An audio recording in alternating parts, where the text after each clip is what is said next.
తనను తాను తగ్గించుకున్నవాడు ఏం చేయబడతాడంట? హెచ్చించబడతాడని స్పష్టంగా తెలియచేయబడతా ఉంది. ప్రియ దేవుని బిడ్డలారా, అర్థం చేసుకోవడానికి ప్రయత్నం చేయండి. ఈ రోజున దేవుని సన్నిధిలో దేవుని ఉచితమైన కృప మన కళ్ళకు కనిపించబడతా ఉన్నప్పటికీ, మనకు అర్థమవుతున్నప్పటికీ చాలా మంది ఏం చేయాలని గ్రహించలేకపోతున్నారు. తగ్గించుకుంటే సొమ్మేం పోయింది? ఏమంటే నష్టం ఏమైనా వస్తుందా? ఏమీ రాదు. తగ్గించుకున్నవాడు దేవుని కృపను బట్టి ఏం చేయబడతాడు?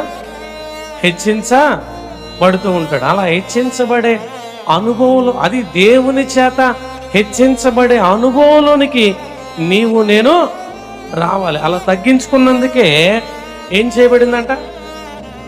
ఏం చేయబడింది? రాజు దగ్గర దయ పొందుకుంది. మరి ఎస్తేరు కలిగి ఉన్న లక్షణం నువ్వు కలిగి ఉన్నావా?